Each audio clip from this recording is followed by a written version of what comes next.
Hello everyone, Owen Fitzpatrick here and welcome to another episode of the Changing Minds Podcast Season 2, and this, my friends, is episode 7.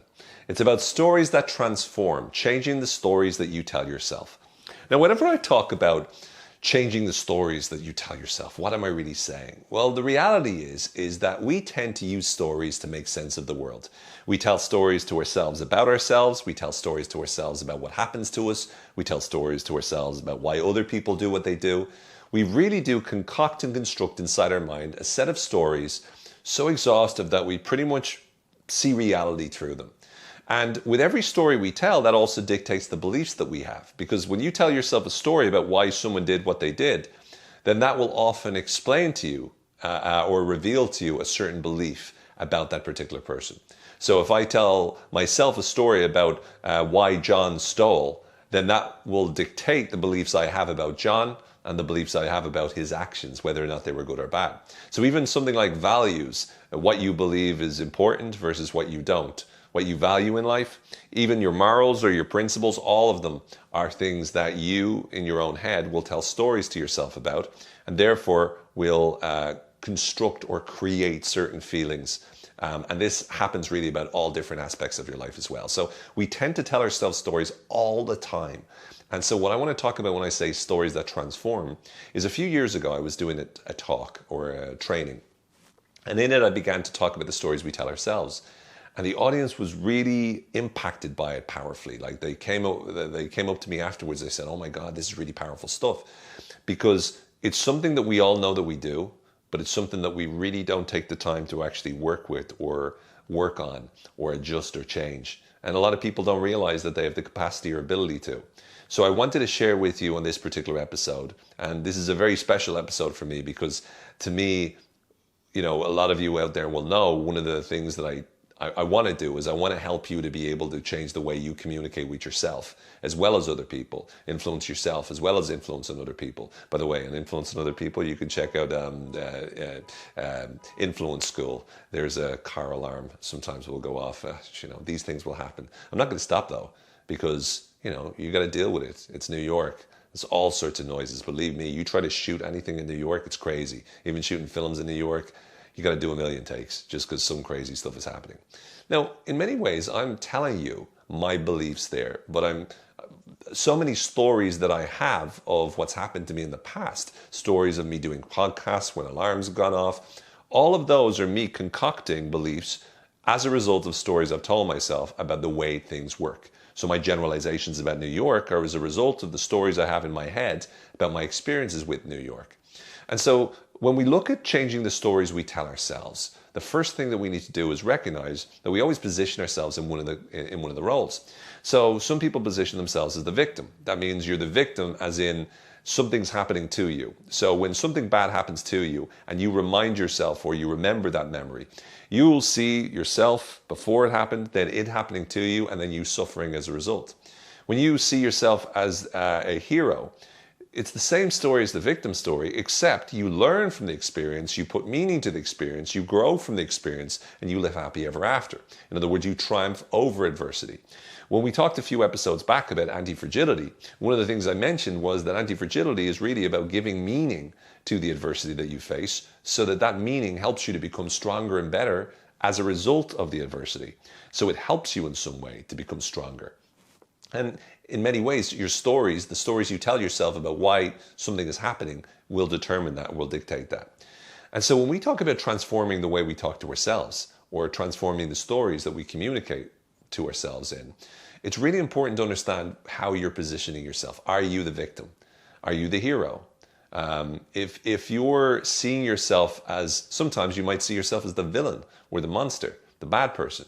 Because again, if you're sabotaging your life, you might believe I'm a bad person. Therefore, you see yourself as the guilty party in every situation. Even if you don't, even if you're in a situation where you struggle with saying no, well, why do you struggle with saying no? Some people, I'd suggest, struggle with saying no because in the story they tell themselves about that situation, they believe that if they say no, they'll be a monster, they'll be a villain, they'll be a bad person. And if they say yes, they have the potential to be the hero, the victor in that context. So once again, even the decisions that we make come about as a result of the very quick stories we tell ourselves that are almost outside of our conscious realm sometimes. And so we tell our stories about ourselves, which position us in a certain way in our own minds, make us feel a certain way about who we are. But as well as that, we also tend to do other things with stories. In other words, we decide what's right and what's wrong with stories. We tell ourselves stories about what's right and what's wrong. If I asked you, do you believe in capital punishment? You tell yourself a story about why it's right or why it's wrong. Same is true of abortion. Same is true of divorce. Same is true of any subject matter. If you're a liberal, if you're a Democrat, if you support Fianna Fáil or Fine Gael, if you believe in Brexit or you don't, in order for you to answer the question, in order for you to answer why you believe that, you will tell yourself and you will tell other people likely stories that fit with that narrative. So we convince ourselves through the stories that we tell ourselves. In my TEDx talk, that was pretty much what I was talking about, was the fact that we communicate with ourselves and we have like the inner voices inside our mind where we convince ourselves of a certain reality. We paint or build or construct a certain reality and we convince ourselves about who we are. We convince ourselves about what's right and wrong. We also have certain beliefs about success and failure, and those again are born from the stories we tell about success and failure. We believe in terms of to win in life you need to do X, Y, and Z, or losers tend to do A, B, and C. And so we have all of these strategies that we've gotten from our experiences, which we've turned into stories and we've extracted meaning. Because ultimately speaking, as human beings, we're meaning makers. That's what we are. We're trying to figure out what does an event mean so we can adapt and we can figure out how to successfully and healthily live in the future with that, armed with that information. So back in the golden days, back when we were hunters and gatherers and we were running for our lives and stuff, a lion comes about and a lion eats your mate and you're like, oh my God, a lion just ate my friend. Oh my God. But you then have that story that you're armed with to make sure that the next time you see that lion, you're going to fucking run or hide. You're not going to fight because that's what your friend did. See what happened to him or her. Point is, oftentimes what we need to do is we need to make it so that we're aware of these stories that we're telling ourselves, because they're not all as helpful, let's say, as the lion story, especially if you're lying to yourself. Are you tired of all these puns? I'm sorry. I know it's catastrophic for me to keep on doing this, but I'd be lying if okay, I'll stop. Sorry. I just I start to, get on a roll and then I don't want to stop at all. Anyway, all I'm getting now is just literally cat puns. They're perfect and for everything that I'm going to stop. Okay. Anyway, my point is that we tell ourselves stories, and these stories are about ourselves, about morals, about values, about right and wrong, about what it takes to be successful, what it means to be successful, our beliefs about money. All of that comes as a result of the stories we tell ourselves. Why is this important? Why this is important is I want you to recognize that you don't have to be simply the recipient of all of the stories that you're narrating to yourself. In other words, you don't have to just sit there and allow yourself to buy into or believe or to listen to all of the narratives that you spin, because they are all spun. When we look online and we see, let's take the American election, right? Or American politics in general. You will see CNN tell a particular version of the story. You will see Fox News tell a particular version of the story. They won't be anything close, like nothing close. You then put on Al Jazeera, you put on BBC, you tell the exact same story. Once again, 4 different constructions, even RTE. You'll have 5 different interpretations, 5 different narratives, 5 different stories of what's going on. Now you might say some are closer than others, but the reality is that in this day and age, there's no such thing as just being able to communicate objective fact, because as soon as you start to describe it, you immediately give some sort of tilt towards it. You already start to infect it or affect it with your own interpretation, with your story about why it happened.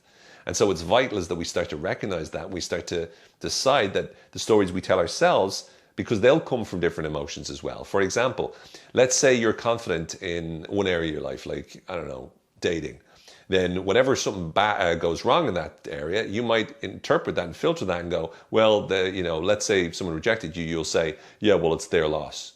Because that's based upon the story you tell yourself about yourself as the kind of person that is really like a great catch or whatever. But let's say you're not so good in terms of, I don't know, public speaking. Then if something goes wrong there, the audience doesn't respond well, then you tell yourself a story which is, I'm useless, I'll never be good at this, I humiliated myself there. So even in your own life, you could have two very different contexts where you respond very differently to the very same kind of thing. And it's based upon the stories that you're telling yourself in each case, which then, leads to the certain beliefs you construct. I guess what I'm saying is that I want you to begin to consider all of the challenges or problems that you have in your life right now. So all of the things that cause you to feel bad. Maybe you get triggered by certain things.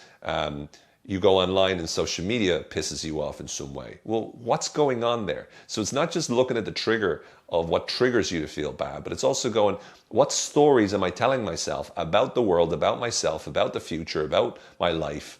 What stories am I telling myself? Am I telling myself a story about how this person is so much better than me? Or am I telling myself a story that I will never have that, what these people have? What is the story you're telling to yourself in the context whenever you feel bad? Because once you can start to monitor when you feel bad and when you aren't performing to the level that you know you can, and you start to be aware of the stories you tell yourself in the lead up to that creates the negative kind of emotions, then you can start to ask yourself the question, how do I know that story true? How do I know that it is the way that I thought it was? And when you start to do that, you start to deconstruct these beliefs.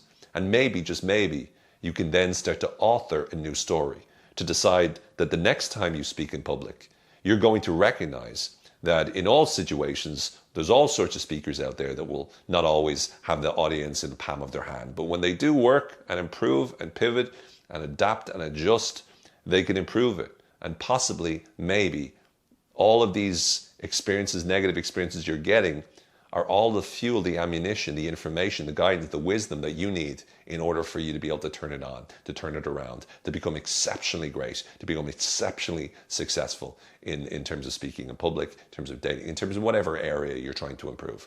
So maybe, just maybe, you need to recognize that you're wrong. And the stories that you tell yourself are probably not true. And in many ways, even the positive stories that empower us might not necessarily be true. When you realize you live in your own mind full of propaganda, you realize this inner propaganda is the way in which you're making decisions every day. You can decide to build better propaganda. Because if you're going to create stories, you may as well create stories that empower you, that educate you, that inspire you, that move you forward. If you believe in yourself more by constructing the right kinds of stories, by telling yourself the kinds of things you need to hear, then you give yourself a shot, you give yourself a chance. You give yourself the opportunity to be able to turn things around because you position yourself as the hero in your own story as opposed to the victim or the villain even. So what I'd ask you to do is start to monitor and be aware of anything that pisses you off, makes you feel bad, makes you feel upset, lowers your self-esteem. Ask yourself the question, not just what triggered me, but what am I doing in my head? What story am I telling myself? And then how do I know that story is true? Because what you realize is it's not. And then you can ask yourself the question, well, what's a more useful story about this? Like someone doesn't call you back. Well, what story am I telling myself? How do I know that's true? Right? Well, what's a better story that I can tell myself about why they're not calling me back? And then if you really want to get there, what you do is you go, worst case scenario, the story that I tell myself has truth in it. They're not calling me back because they don't like me. Well, again, why does that piss you off? So what is the story you tell yourself about the problem with them not liking you? And you see, when you start to do it like this, and you start to ask yourself a different question and start to build a different story as a result of it, all of a sudden, you start to develop an impenetrable attitude, a perspective that allows you to be able to deal with whatever comes your way. Because you recognize that come what may, all the adversity in the world is just going to make you stronger and better, more anti-fragile, as you will, because it helps you to be able to triumph even more spectacularly. So, I hope that you found this useful. I hope that you can start to be aware of the stories you're telling yourself on a regular basis and you can start to make adjustments to them. But for now, I'm Owen Fitzpatrick. Please keep sharing news about this podcast. Let people know for YouTube, definitely on iTunes.